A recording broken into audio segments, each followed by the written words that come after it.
bonsoir à tous. Nous sommes ravis de vous retrouver ce dimanche soir sur RTI 1. L'actualité est marquée aujourd'hui par le sommet extraordinaire des chefs d'État de la CEDEAO tenu au Ghana. La situation sociopolitique au Mali et en Guinée a fait l'ordre du jour. À l'issue des travaux auxquels il a pris part, le président Alassane Ouattara a regagné Abidjan en fin d'après-midi. Nous vous proposons en début de journal un point de ce sommet d'Accra. Le 5e recensement général de la population et de l'habitat de Côte d'Ivoire démarre demain, lundi 8 novembre. Pendant 21 jours, l'opération va permettre de récolter des informations actualisées et fiables pour une meilleure planification des politiques publiques. La 47e édition de l'opération Grand Ménage s'est tenue à Dimbokro dans le centre de la Côte d'Ivoire. Elle a réuni la jeunesse de la ville avec un même objectif, travailler à rendre la salubrité du cadre de vie et la maintenir. Cette propreté va rester notamment grâce au matériel offert par le ministère de l'Assainissement et de la Salubrité. Et puis la réouverture des frontières américaines aux voyageurs vaccinés de 33 pays à compter de demain, lundi 8 novembre. L'annonce par la Maison-Blanche de la levée des restrictions était attendue depuis des mois à cause des limitations drastiques liées au coronavirus. Très heureuse de partager cette demi-heure d'actualité avec vous sur RTI 1. Ce dimanche s'est tenu au Ghana un sommet des chefs d'État de la communauté économique des États de l'Afrique de l'Ouest. Le président Alassane Ouattara a pris part à la rencontre extraordinaire qui a tablé sur la situation sociopolitique au Mali et en Guinée. Les chefs d'État ont travaillé sur des solutions de sortie des crises, notamment avec la tenue d'élections. Chiram Kofi Aboulin.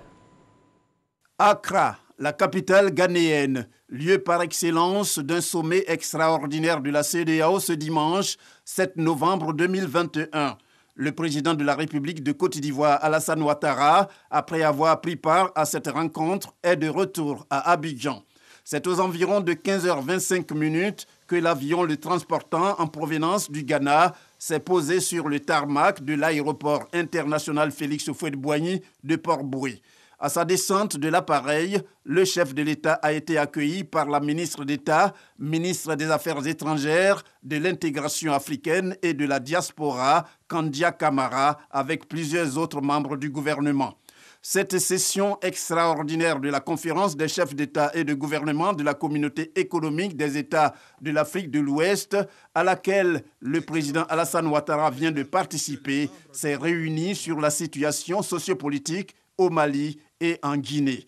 Le Mali et la Guinée, deux pays respectivement bouleversés par des coups d'État, provoquant ainsi le départ forcé des présidents Ibrahim Boubacar Keïta et Alpha Condé.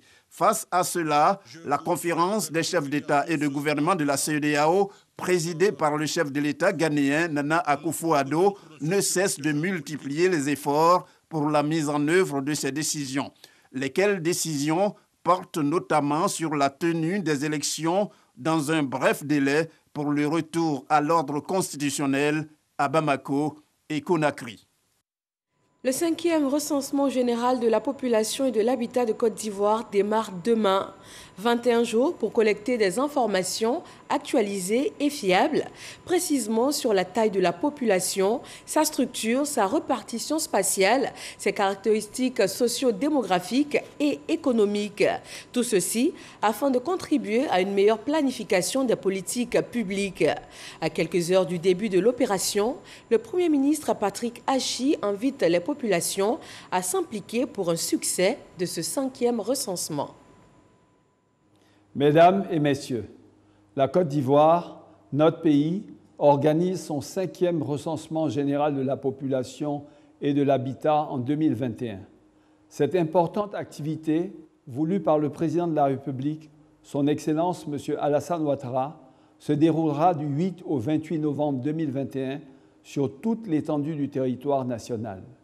Ce recensement permettra de mieux connaître la structure de la population résidant en Côte d'Ivoire, d'établir des statistiques sur ses habitants, nombre, âge, profession, logement, et sur les évolutions démographiques afin de mieux planifier le développement, de définir les politiques publiques en prenant en compte l'évolution quantitative de la demande sociale, notamment en matière d'écoles, d'universités, d'hôpitaux et de centres de santé, d'adduction d'eau potable, d'infrastructures sportives.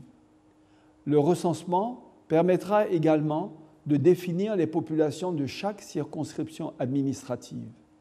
Toutes ces informations seront utiles pour une meilleure évaluation de l'action du gouvernement afin de mieux planifier le développement et d'améliorer les conditions de vie de nos vaillantes populations.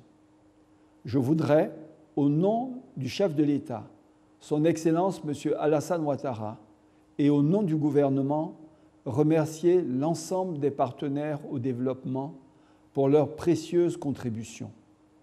Quant à vous, population résidente en Côte d'Ivoire, ce recensement est l'affaire de tous, que vous soyez nationaux ou non nationaux. Vous êtes tous concernés. C'est pourquoi j'exhorte chaque foyer à ouvrir ses portes aux agents recenseurs et à leur fournir des informations vraies et fiables. Chacun de nous compte pour la Côte d'Ivoire. Il faut que nous nous fassions tous recenser pour être pris en compte dans l'élaboration des politiques de développement économique et social. C'est un acte citoyen. C'est sur ces quelques mots que je déclare lancer la collecte des données du 5e recensement général de la population et de l'habitat 2021 sur toute l'étendue du territoire national. Je vous remercie. Autre grand événement piloté par le Premier ministre demain lundi. Pour la toute première fois depuis sa nomination à la tête du gouvernement, Patrick Achi sera face à la presse nationale et internationale pour l'exercice du grand oral. 2 heures d'horloge pour lui permettre d'exposer sur la vision 2030 du président Alassane Ouattara ainsi que sur son programme Côte d'Ivoire solidaire. Alexis Ouedraogo. Depuis le 30 mars dernier, il tient les rênes du gouvernement ivoirien. Patrick Achi, le technocrate, sera ce lundi face à la presse nationale et internationale. En 8 mois, il aura tracé son chemin dans les sillons de ses prédécesseurs, poursuivant la mise en œuvre d'une politique axée sur l'amélioration des conditions de vie des populations. Amélioration qui commence avec les services sanitaires. Réhabilitation de services clés à l'exemple du pôle gynéco-obstétrique du CHU de Trècheville, de l'hôpital général d'Adjamé, inauguration de centres de santé de plus en plus performants tels que le CHR d'Aboisseau, amélioration de la mobilité des populations avec le démarrage des travaux de réfection et de renforcement de la côtière San Pedro à Abidjan et autres lancements des lignes Sotra à Bouaké. Et parce que la Côte d'Ivoire solidaire doit être inclusive, Patrick Achi pénètre les champs et plantations à l'écoute des producteurs et acteurs des secteurs pourvoyeurs de matières premières. Objectif, dérouler une vision, celle d'industrialiser les productions nationales et aussi apporter un souffle nouveau aux unités qui jadis portaient les régions. Patrick Achi multiplie aussi les concertations avec les couches socio-professionnelles, monde agricole, industriel, artistes, musiciens, personnes de l'audiovisuel ou encore plus globalement avec le secteur privé dont il veut faire, conformément à la volonté du chef de l'État, le partenaire clé du développement national. Éducation, emploi des jeunes, santé, économie, lutte contre la corruption. Ce lundi, Patrick Achi sera face à la presse. Échange franc et direct, 2 heures d'horloge durant pour présenter et défendre l'action gouvernementale. Et la Côte d'Ivoire qui continue la lutte contre le coronavirus. Voyons le bilan qui s'affiche au tableau de ce dimanche 7 novembre.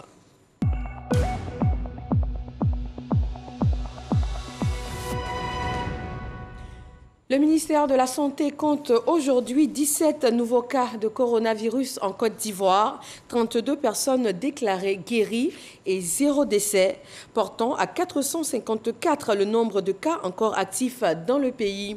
Et la prévention continue avec 3 530 408 doses de vaccins administrées depuis le 1er mars.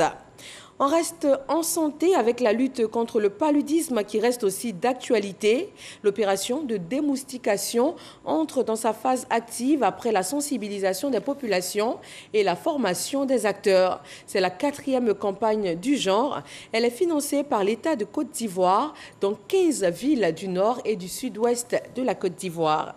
Michel Mambo. La démoustication. Objectif, réduire la population des moustiques. Mode opératoire, le repérage des lieux de reproduction des moustiques dans les ménages et autres parties communes des localités bénéficiaires. Une fois identifiés, ces gîtes larvaires seront éliminés, neutralisés par le larvicidage et la pulvérisation. La fumigation, dernière étape, consistera à détruire les moustiques adultes sur leur lieu d'activité.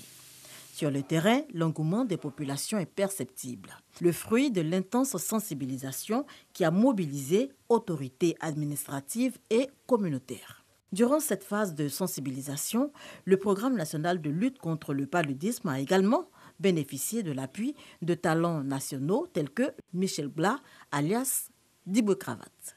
Le message qui a été passé aux populations, c'est qu'on fait ce qu'on peut, mais c'est à eux d'abord de lutter et après les autorités pour les accompagner.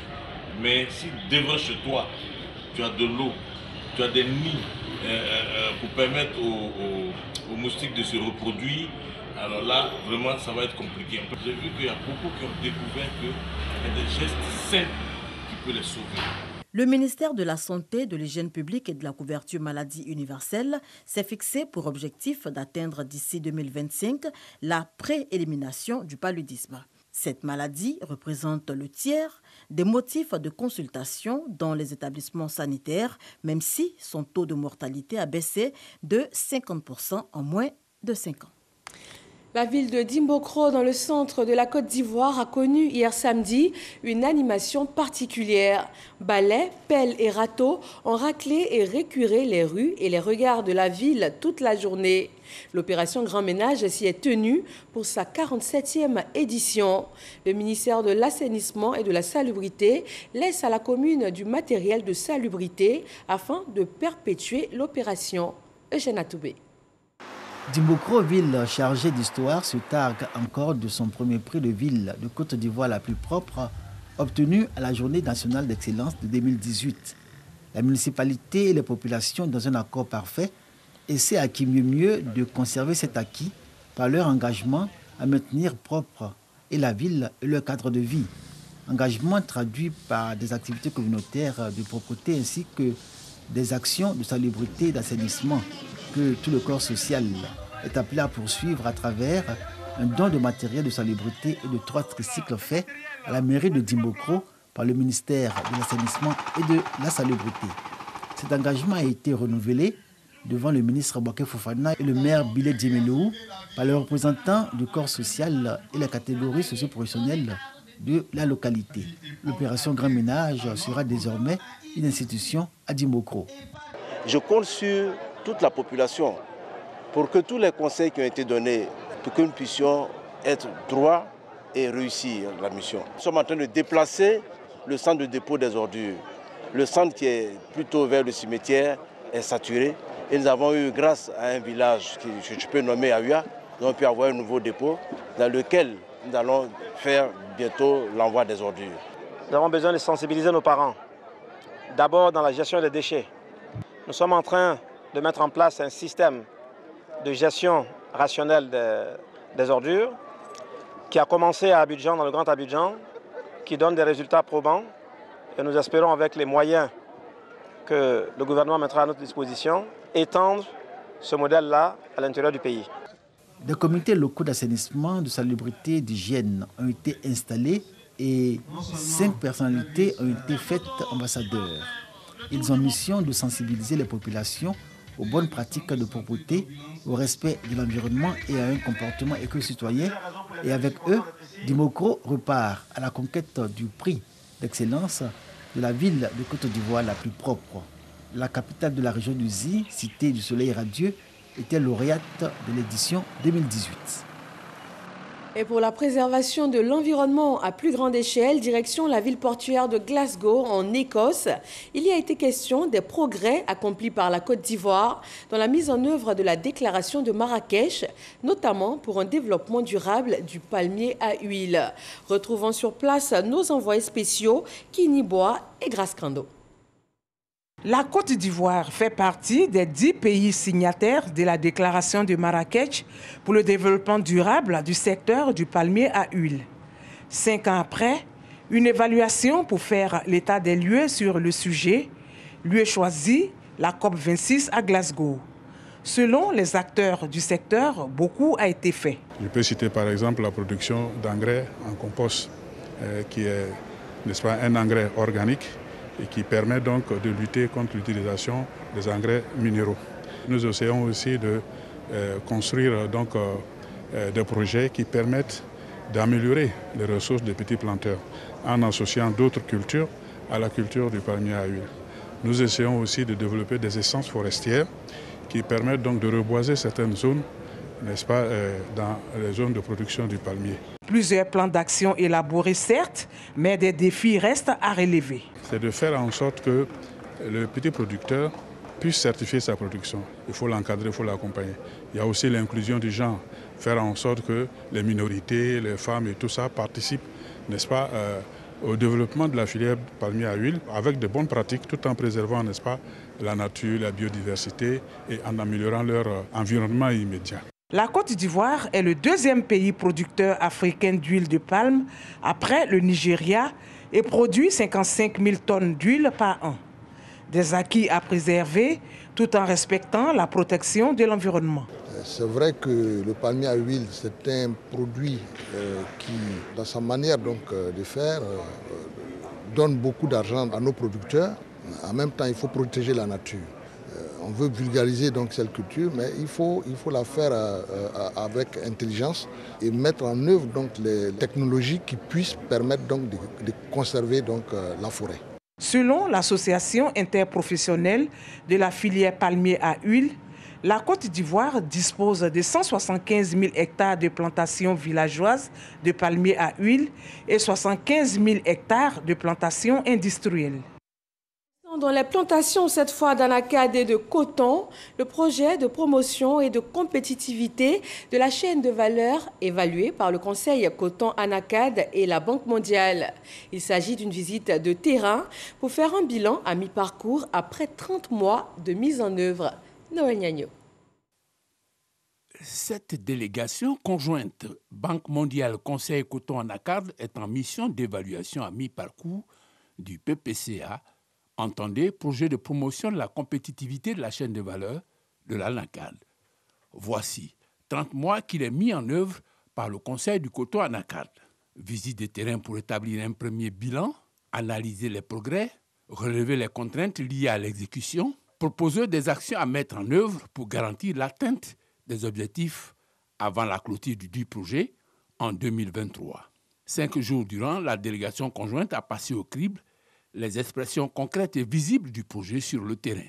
D'abord, Bondougou et sa zone industrielle en chantier, rencontre avec les producteurs et échanges, puis la délégation conjointe Conseil Coton Anacarde, Banque mondiale, a mis le cap sur Toumoudi et Yamsokro. Visite de grandes unités de transformation d'abord à Toumoudi, puis la nouvelle zone industrielle de Yamsokro. Si à Toumoudi les acquis sont réels, à Yamsokro, par contre, quelques difficultés sont soulignées. C'est une zone industrielle, mais les infrastructures ne nous permettent pas de maximiser ou bien de profiter de la zone industrielle. C'est-à-dire l'aliment de courant, de l'électricité ne nous suffit pas. Et aussi l'infrastructure comme évacuation de l'eau, traitement des déchets industriels, l'espace parking. En tout cas, en général, ça manque. Notons que malgré tout, des usines sont en construction pour augmenter les capacités de transformation dans la région. Le CITA, Centre d'innovation et de technologie, l'usine de la coopérative Suralais sont les autres centres d'intérêt de cette visite de terrain. Point final de tous ces périples après Katiula, Korogo. De tout ce long parcours, il est ressorti une chose, la bonne évolution du projet. À ce stade, décaisser près de 49,64% des ressources disponibles démontre non seulement une proactivité du Conseil Coton-Anacarde, mais également avec les résultats déjà enregistrés, nous voyons que nous avons un avancement clair vers les objectifs globaux du programme, non seulement en termes d'amélioration de la production des vergers, mais en termes même de capacité de transformation. Pour rappel, aujourd'hui, nous sommes à près de 135 000 tonnes de noix de cajou transformées sur un objectif pour la fin du projet de 150 000 tonnes. Le PPCA, projet de promotion de la compétitivité de la chaîne de valeur de l'anacarde, est le fruit d'un accord entre le Conseil Coton-Anacarde et la Banque mondiale pour un montant de 107,4 milliards de francs CFA. Restons dans le domaine agricole. La 10e édition des Journées nationales de valorisation de l'agriculture se prépare. Des innovations sont annoncées pour ce rendez-vous du monde agricole. Il va se tenir à Yamoussoukro du 24 au 28 novembre prochain. Espérance Diakale et Cheikh Kone. 50 000 personnes attendues pour cette 10e édition des Journées nationales de valorisation de l'agriculture. C'est la ville de Yamoussoukro qui abritera les festivités pour cette édition. L'innovation de cette année est la célébration des 10 ans d'engagement et d'action concrète de l'Agence pour la valorisation de l'agriculture. Je lance un appel à l'endroit de tous, parce que l'agriculture, c'est l'affaire de tous. Tant que vous n'avez pas mangé ou consommé quelque chose de l'agriculture, vous ne pouvez pas faire de discours. Donc quand on célèbre les acteurs du secteur agricole qui ont travaillé durant toute une année, il faut venir leur rendre hommage. Ces journées placées sous la tutelle du ministère de l'Agriculture et du Développement rural font office de rendez-vous inédit pour le secteur agricole. Le ministère de l'Agriculture accompagne toutes les structures qui œuvrent dans la valorisation des filières pour qu'on puisse ensemble déceler les défis nouveaux et voir les orientations qu'on peut donner à ces différents défis. Donc c'est avec l'ensemble des acteurs que nous allons trouver les solutions à tous ces défis. La 10e édition se tiendra du 24 au 28 novembre 2021 dans la ville de Yamoussoukro. Sur la scène politique ivoirienne, c'est la rentrée du RHDP dans le département de Didiéville. Un grand rassemblement des militants sous la houlette du coordonnateur régional pour un départ nouveau. Kader Sogodogo. Jano Aoussou Kouadio est sur le terrain. Il avait promis sillonner les 3000 villages que compte le Grand Centre avec un seul objectif, l'adhésion des populations au RHDP. Pour cette étape, plusieurs villages de la sous-préfecture de Tiendé-Kro sont visités. Landonou, Mende Tanoukro, Salé-Kro, Anoumbe-Kouadio-Kro, Kwebo et Atiegwa-Kro. Des rencontres qui permettent à Jano Aoussou Kouadio de s'adresser à ses parents. Cohésion sociale, mobilisation pour le recensement général de la population et de l'habitat. Le président du Sénat ne veut plus entendre parler de violence dans le Grand Centre. Quand on aime quelqu'un, on ne lui dit pas d'aller faire par là. On a tous la salive dans notre bouche. On en crache, mais on en garde. C'est pas tout qu'on crache. Je suis venu chef. Je ne veux plus entendre parler de ça. Les jeunes, on est une région paisible, dans une savane paisible. Nous sommes des gens paisibles.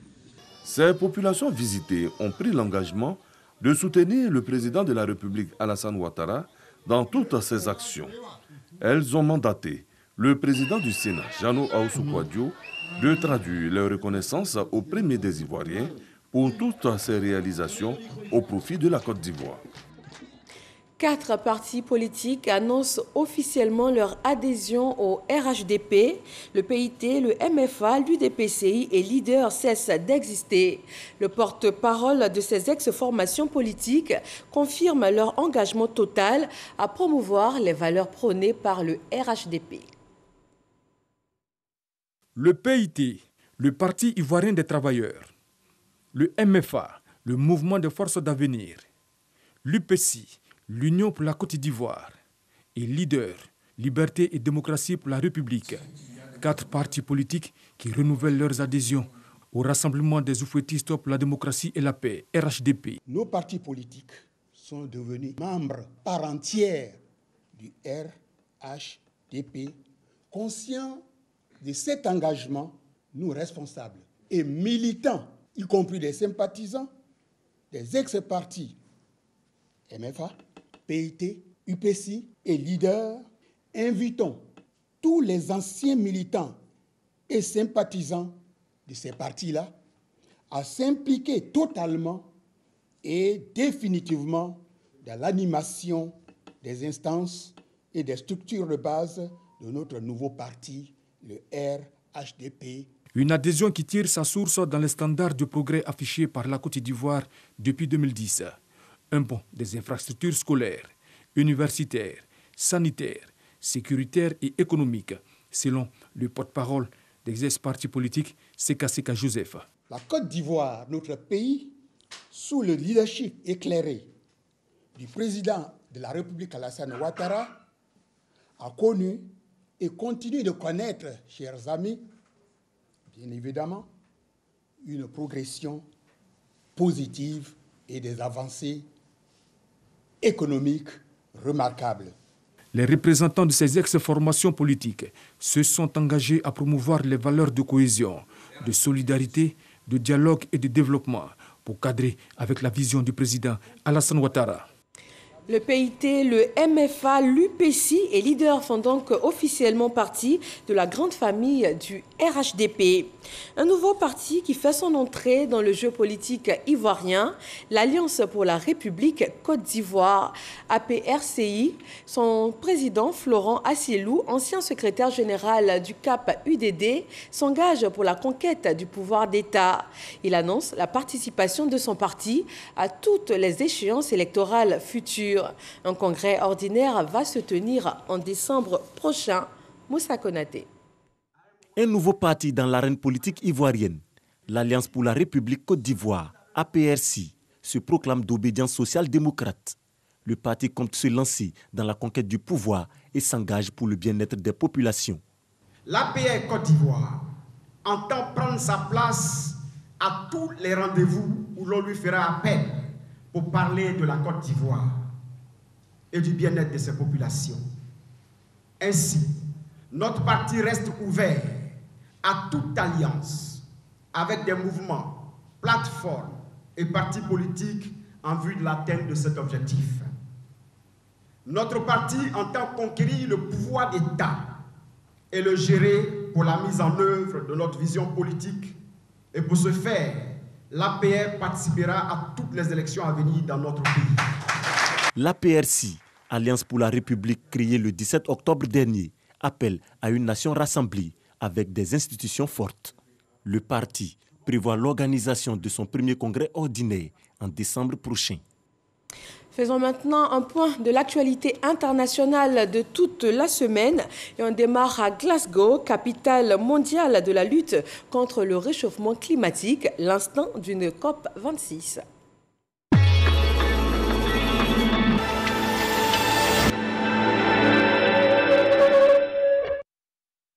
Jusqu'au 12 novembre, plusieurs chefs d'État sont à la COP 26 à Glasgow, en Écosse, pour trouver des accords sur la lutte contre le réchauffement climatique. Objectif du sommet, négocier et s'engager concrètement afin de réduire les émissions de gaz à effet de serre. À cette occasion, plus de 80 pays, dont ceux de l'Union européenne et les États-Unis, se sont engagés à réduire leurs émissions de méthane, puissant gaz à effet de serre, de 30% d'ici à 2030 par rapport à 2020. Cette semaine était la 9e du procès des attentats du 13 novembre. Détenu le plus surveillé de France, Salah Abdeslam est détenu à l'isolement à Fleury-Mérogis, la plus grande prison d'Europe, dans une cellule spécialement aménagée, sous la surveillance ininterrompue de caméras. 2 dans sa cellule, d'autres dans sa salle de sport et ses cours de promenade. La défense d'Abdeslam demande la suspension de la décision ministérielle du 17 juin qui ordonne la mise sous surveillance 24 heures sur 24 et pour 3 mois, dénonçant manifestement une atteinte grave et illégale à sa vie privée.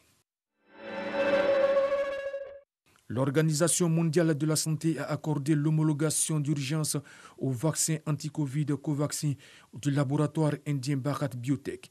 Ce vaccin Covaxin rejoint les vaccins anti-Covid du Pfizer Biotech, Moderna, AstraZeneca, Johnson & Johnson, Sinopharm et Sinovac sur la liste de l'Organisation mondiale de la santé. dans une intervention relayée par des porte-paroles du nouveau gouvernement de Kaboul. Ibatoulaye Akounzada a ordonné aux responsables du mouvement de débusquer et d'éradiquer d'éventuels adversaires infiltrés dans leur rang. Une déclaration qui fait suite à une série d'attentats sanglants commis contre le nouveau régime de Kaboul par le groupe État islamique à Khorasan, la branche locale du groupe djihadiste.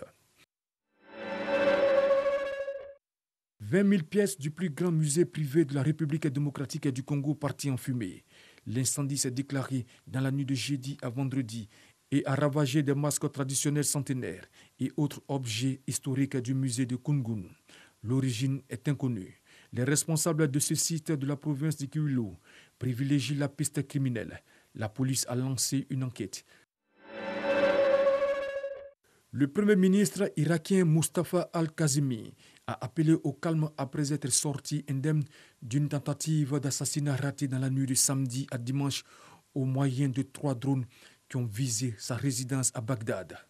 Dans la foulée, les États-Unis ont dénoncé un acte apparent de terrorisme, tandis que le président irakien Barham Saleh a fustigé une tentative de renversement de l'ordre constitutionnel.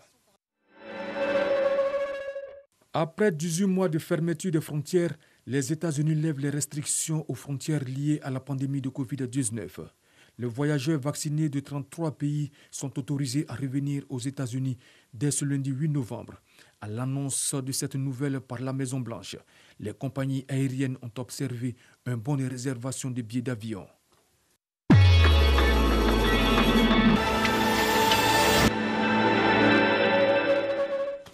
Et voilà un tour du monde en images pour mettre fin à ce journal. Merci de nous avoir suivis. Excellente fin de soirée. À 23h, retrouvez Aboulaye Koné. Bonsoir.